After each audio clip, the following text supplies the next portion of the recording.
Oh, excuse me. I'm looking for a place called...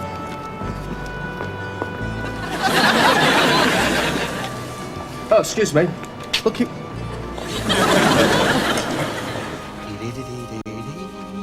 Strangers in the night, we've been together, lovers at first sight. Rowley, what are you up to? Our room service, madame, are you decent? Of course not. Deirdre, Yeah? you're not married, are you? No.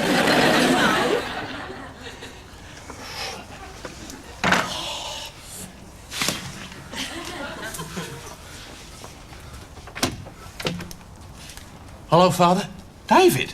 Oh, that's nice. You've remembered my name. What are you doing in London? Why aren't you at school? Because I'm 23, Father. Yes, of course you are, yes. Yeah. Listen, I was sorry to hear about your mum. I would have come to the funeral, but, well, you know, I've been a bit busy lately.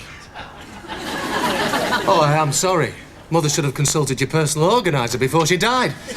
Anyway, since you couldn't come to her, I brought her to you. Hey? You never really did want her on your hands, did you? Well, this is Margaret. Congratulations, you remembered her name as well. Oh, my God, she's still warm. Yeah, I came down on the coach. We had the seat over the engine. Oh, what's this? Oh, don't tell me they cremated her mother as well. No, these are my worldly possessions, Father. They're all I own. Clothes, condoms, and something for my nappy rash. Look, don't worry. I'm not here to finally ask you to shoulder your fatherly responsibilities. I'm simply here to fulfill my mother's last request. Oh, this was her idea, was it? Her dying wish was to be laid somewhere to rest where she could keep an eye on you. And she mentioned a little plinth on your bedside table next to your handy-andies. Oh, I see. I've come at a bad time, have I? Oh, don't be ridiculous. My door is always open to you, David. You know that. Your door is always open. Of course it is. Well, can I walk through it, then? Oh, you want to come in? Well, if it's no trouble. No, of course not. No, of course not. It's just a bit messy, that's all. Why have you got fruit in the house and nobody's sick? Well, I make a living. Anyway, make yourself at home. Take a seat. I'll just go and make your mother comfortable.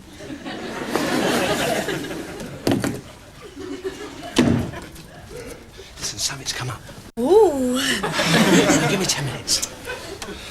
What's this? Oh, it's an old friend. No, it's an old friend's cocktail shaker. Are you sure I've not come at a bad time? Oh, don't be ridiculous. Whatever gave you that idea? I was just expecting the plumber, that's all. That's why I got such a shock when it was you at the door. Well, you certainly look after your plumbers down here. Back home, we just give them a cup of tea and a biscuit. Yeah, well, good plumbers are hard to come by down here. You've got to show them you care. Yeah, and you've left the price on. That's a week's income support. It's handy. Yeah, well, I was planning a small celebration. You know, 2 hearty breakfasts, a couple of glasses of champagne. It's my birthday. Oh, really? How old this time? Oh, 35? 35. That means that when I was born, you were 11. Yes, well, your mother always did like younger men. Don't you talk about my mother like that. Oh, sorry. Where is she, anyway? Well, I've left her on the bed. Yeah, well, that's typical, isn't it? Oh, look, if it makes you any happier, I'll have her polished and mounted. You do it on purpose, don't you? Oh, for God's sake, what have I done now? What have you done? What have you done? You get a girl pregnant. You sling your hook. You refuse to pay us a penny in maintenance, and I'm the one who gets called a bastard. Dave, old son. Look, things were different when your mother and I were together. People were less inhibited. It was the swinging 60s. I mean, safe sex then meant making sure your handbrake was left on. Oh, yeah. Tune in, turn on, piss off. Look, you don't know the half of it, and you shouldn't believe everything your mother told you about me. Anything in a skirt, she said. Oh, ridiculous. Different girl every night, she said. Absurd. The big city boy from London cutting a sexual swathe through the flesh pots of the Greater Manchester conurbation, she said. Did she? Yes, well, I will be the first to admit that in my time I did sow a few wild oats. Oh, yes, Father. Oh, yeah. You were good at sowing, weren't you? You were just never around for the Harvest Festival. As ye sow, Father, so shall ye reap. Oh, I've reaped, son. Believe me, I've reaped. Yeah, but with me, it was more like plough the fields and scatter, wasn't it? Look, I'd be the first to admit that I made a few mistakes. But we were young and naive. We didn't have David Attenborough explain the facts of life to us back then. We were innocents abroad. Well, she said it was in the back of a Hillman Minx in Eccles. You know what I mean. And it was not a Hillman Minx, it was a Humber Snipe. Oh, God. You're so sordid. So vile. How could you? In the back of a Humber Snipe. Well, it was easy. You pushed back the passenger seat and you wound down the window. Look, things are different now, David. You know, new times, new moralities. I'm a changed man. What, you mean you've hung up your leather trousers and your posing pouch? I'm just a middle-aged man who wanders around his lonely little flat, you know, doing a spot of DIY here and there. I visit garden centres and watch Highway on Sundays. Does that make you feel better? Roly! What was that? What was what? It was a voice. Eh? It was a woman's voice. It came from the bedroom. Roly! What happened to room service? The plumber's arrived.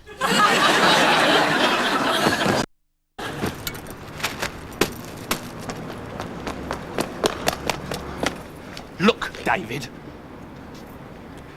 It wasn't how it looked. Not another word. Your vile sexual appetites are nothing to do with me. You're a grown man, she's a grown woman. She's an overgrown woman. Well, at least come back and fill up your flask. It's a long way back to Oldham. I'm not going back to Oldham. There's nothing for me there now. What? You mean you've left home? What home? The day after Mother died, our high-rise block was dynamited by a 10-year-old girl live on Jim'll Fix It. Yeah, another 60s experiment that went wrong, just like you and Mother. So where are you going to go? What are you going to do for money? You can make a perfectly good living asking for directions. This is serious. Where do you suppose you're going to live? I'll find a bedsit. Oh, you'll find a bedsit in London. Brilliant. Like Christmas Eve in Bethlehem out there. You'll end up living in a cardboard box in some railway station. Well, it didn't do Paddington Bear any harm. He got his own TV series.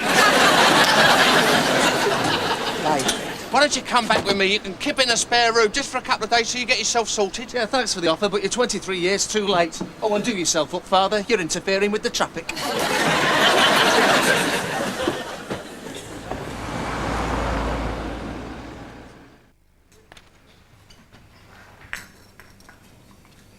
Excuse me, Gov, is anyone sitting? Well, I was keeping it warm for Kim Bassinger, but you can have it till she arrives. Yeah, she's always late, isn't she? That's why I had to give her a chuck in the end. Are you a Londoner? Yeah. Right. Translate this for me. What does two-bed, gas, cur-her, fully footed cutch mean? Means about 400 quid a week. Oh. Look, no offence, mate, but I'd say you're looking for something more complete dump, lev bust, no het water. You're from up north, aren't you? Is it that obvious? Only somebody from north of Luton would think you can find a flat in London by looking in that paper. What you need is the Guardian or the Times.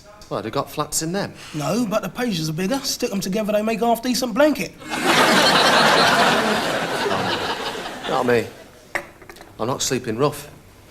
I've got 200 quid in cash in here. Oh, you really are from up north, aren't you? What? Clear, with temperatures falling quickly to -1 Celsius, 30 Fahrenheit, with a widespread frost. The cloud will build. Oh, hi. I'm sorry to disappoint you, Roland. I brought the storyboards for tomorrow's shoot. And I've got some bad news. The hand model's pulled out. He's broken his nail. Oh, really?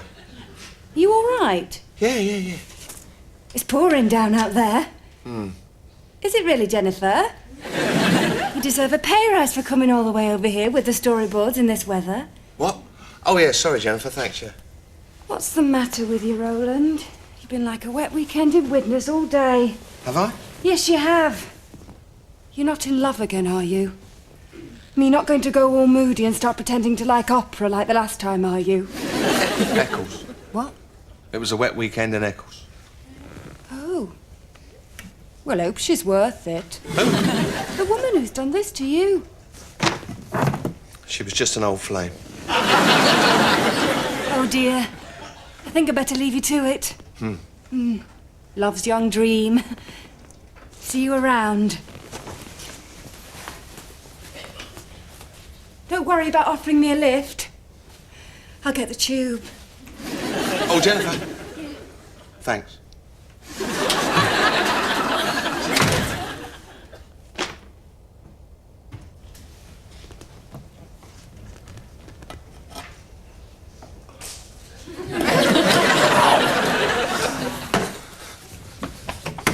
Jennifer!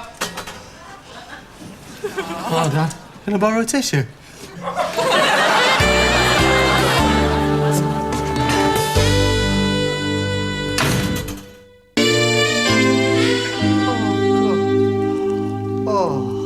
Well, common sense should have told you just can't come swanning down to London all flat cap and ferrets and expect to be laid on for you. Well, come on, tell me what happened. I got involved in a good old-fashioned cockney knees up.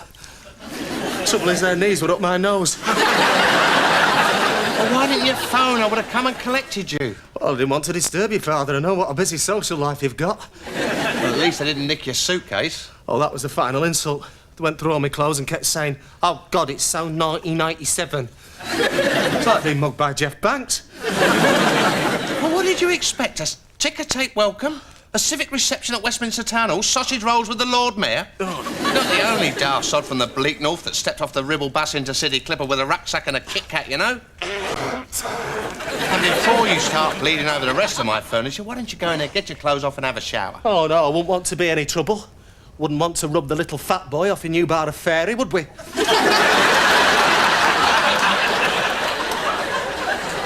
There's no trouble. The water's hot. Oh, hot running water, that's nice. The only running water me and my mother had was dribbling down the walls. Don't come the cloggy, bloody northerner with me. You come down here like the prodigal son. Yeah, and you introduced me to the fatted calf. Deirdre is not fat. She's Rubenesque. Well, what did he paint her on? A space opera? I didn't ask you to come to London. I didn't ask you to stay at my flat. Now, come on, get in there and get some rest. You can use my bed. Your bed? No, wait, it'll still be warm. Does it vibrate? And remember, that bowl by the side of the bed is a very expensive antique wash basin. It is not a Poe, all right? You're not in Oldham now. Dad! What? You read me a story?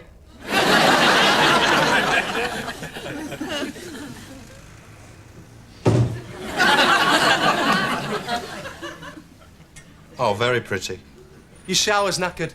What? Yeah, the water's coming out all frothy and frizzy. I think it must be limescale. It's on the champagne setting, you pillock. That's £500 of very expensive bathing technology in there. Well, I felt like I was being pebble dashed. Oh, I'm sorry, of course. I keep forgetting you northerners are never happy unless you've got a tin bath in front of the fire. I'll tell you what, why don't I get the fish kettle, fill it up with lukewarm water and stick it next to the radiator? Your clock stopped as well. No, it hasn't. That's the time. What? You've got me out of bed at 7:30. I've gone to parties that don't start till 7:30. It's the best part of the day, lad. Up and out, I'm out looking for work. Yeah, but it's Saturday. Well, contrary to popular belief, there are actually a lot of people who work on Saturdays. Footballers, check-out girls, God, me. Look, I'm unemployed 5 days of the week. At least let me have my weekends off. And anyway, I mean, why are you so anxious all of a sudden for me to get a job? So you can pay me rent. OK. So get me a job at your place. Oh, get you a job at my place. Where do you think I work? Oldham, Tall and Gage? I'm in advertising, David. You just can't turn up with a clean pair of overalls, just sandwiches in a box and expect to start doing adverts, you know? Well, I can make tea. David, these days I make the tea. We happen to be in the middle of the worst recession the advertising industry has known for 30 years. There are whole villages in Berkshire full of art directors in flat caps burning BMWs for firewood. Why do you think it is that the man who once deloused the Dulux dog is having to soil his hands on a poxy DIY shoot, eh? Hey? And not only that, my model's pulled out the last sodding minute. Well, OK, so I'll just tag along and give you a hand. So...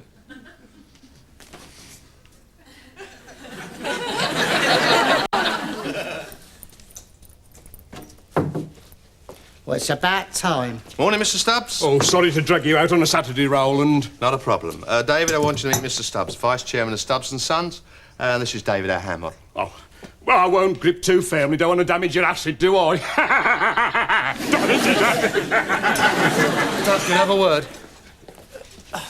What have I told you about calling me Dad? Oh, sorry. Look, if Stubbs knows you're my son, he thinks it's nepotism. All right, and they hate nepotism at Stubbs and Sons. Jolly him along a bit, all right? These advertising shoots are the only bit of glamour these pillocks get in their lives. Right, well, just take me through once more what I've got to do again. You take the Stubbs and Sons spanner in your hand and the photographer takes the photographs. What? That glamorous Lord Lichfield bloke over there? Yes. And have you cleaned your fingernails? Yeah, I've scrubbed them 6 times. Right, so when the photographer's ready, you hold the spanner in front of the camera. What, and they pay me for that? Yes. And I get expenses? What expenses? Well, soap, hand cream. And I'll have to buy you a new toothbrush. A new toothbrush? Why? What do you think I used to scrub my fingernails? Would you like a cup of tea, David?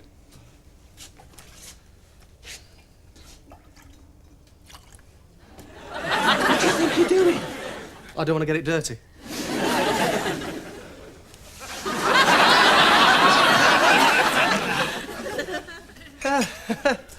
Well, it's funny, this, isn't it? Hey, do they pay people for showing other parts of the bodies? Yeah, they do, yeah. And listen, if you ever get asked to do anything like that, don't use my toothbrush to clean it with it.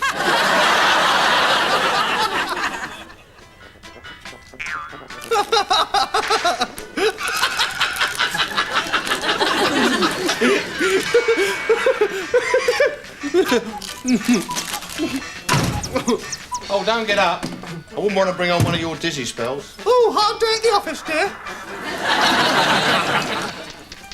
So what did they say? Who? At the office about my hand. Well, I finally talked him into accepting it. So they're going to use it then? Well, possibly, yeah. Oh, God, I better buy a glove. A glove? Why? In case I get recognised in the street. I mean, people might start to mob me. It's a trade brochure, you pillock. The only people liable to mob you are lathe operators in Dusseldorf. And have you got my money or is Securico delivering it? Checks in the post. Anyway, where's my dinner? Dinner? Oh, sorry, tea. I mean, you have been home all day. Well, I went to the shops. What'd you get? 2 packets of crisps, a wagon wheel and a bottle of Lucozade. Oh, goody, lasagna. Oh, don't worry, I'll go and get myself a Chinese.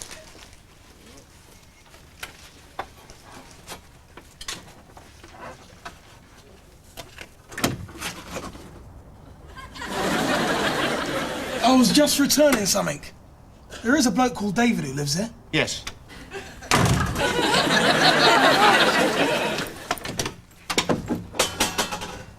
I came back after they'd finished with you. They dumped your wallet in the gutter. This address was in it. Look, I'm sorry I left you to it. Like I said, it's every man for himself out there. Yeah. Wait a minute. Thanks for bringing it back. Oh, God, not too hard. This hand's worth millions. Well, where are you going? Oh, back to my plush West End residence. If I don't get there early, someone else will get the outspend box. I've wanted to say this for 23 years. Dad? What? Could I have my friend home for tea? I'm just filling out the requisitions for the Stubbs shoot. What was the name of that hand model you used? His name? Oh, David, I think. David what? David Jackman. What? Jackson, David Jackson. Jackson? That's quite a coincidence, isn't it? Well, actually, it's not, Jennifer, no. You see, he's a relative. In fact, he's my son. You've got a son. How? Well, you know, usual method. Yes, I mean, who? When? Well, 20-odd years ago, up north, I was a rep, did a lot of travelling. There was this girl. There usually is. I got her pregnant, that was that. What, you mean you just cleared off and left her? I wasn't like that at all. I was in love with her. I even went down on one knee. But she was the one who didn't want to be tied down. She was one of them, you know, free spirits. There were other men in her life? Well, let's put it this way. In the 1969 season, she scored more times than Jules Best. So you, Randy Rowland, the man who has whittled his bedpost down to a matchstick, was given the elbow by a woman. Everybody loved Margaret. The trouble was she loved everyone back. Now, David doesn't know anything about this, and I'm not about to tell him. I've done him enough damage. Now I've got a chance to make amends, given the benefit of my experience. Oh, Roland, that's lovely. You're a good man underneath it all, aren't you? Here, you want to sign this and get the money to him straight away. But 250 quid for one poxy photo of his hand? Sorry, I'll come back in a minute. No, it's all right. Jennifer, this is David, my son. Hello. Hello. Look, sorry to interrupt your busy schedule, Father, but I thought I'd give you some good news. Oh, sit down, have some coffee, bankrupt the company. I just wanted to let you know that me and Paul have found a squat in Docklands. Lovely view of property prices going down over the river. So, I won't be under your feet any longer. Oh, really? Oh, well, that is good news, David. Yeah, I knew you'd be pleased. So if I can just have my money, I'll let you get back to inseminating the entire female population of the home counties.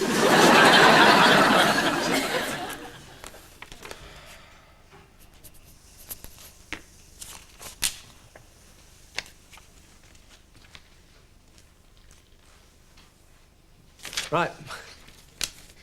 See you around. And, thanks for the break. Well, it's been a pleasure to do business with you. No. I don't use this hand without speaking to my agent first. Yeah. Well, good luck, David.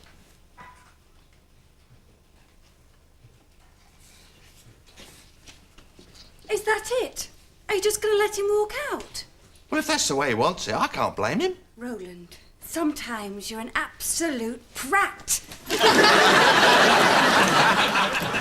David. Look, we were really impressed with your photos, and there's a good chance we want to use you again. I've got other bits which are even better, you know. I'm sure you have. Have you got a phone number or an address? Address? Yeah, for our files. Oh, this is his idea, isn't it? He doesn't have ideas. He's in advertising. If he wants my address, he can ask me for it himself. God, you're as bad as he is. Roland! Speak to your son!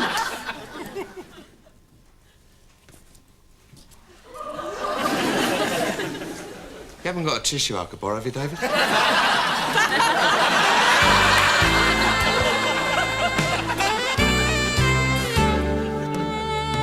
Hi there, how you keeping?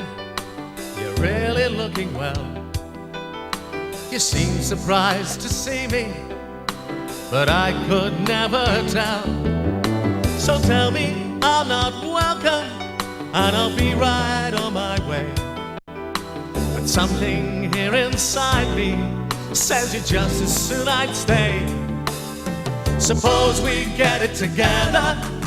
Who knows until we try? Just give it till tomorrow, and then you can decide. It's surprising what can happen if we open up our eyes.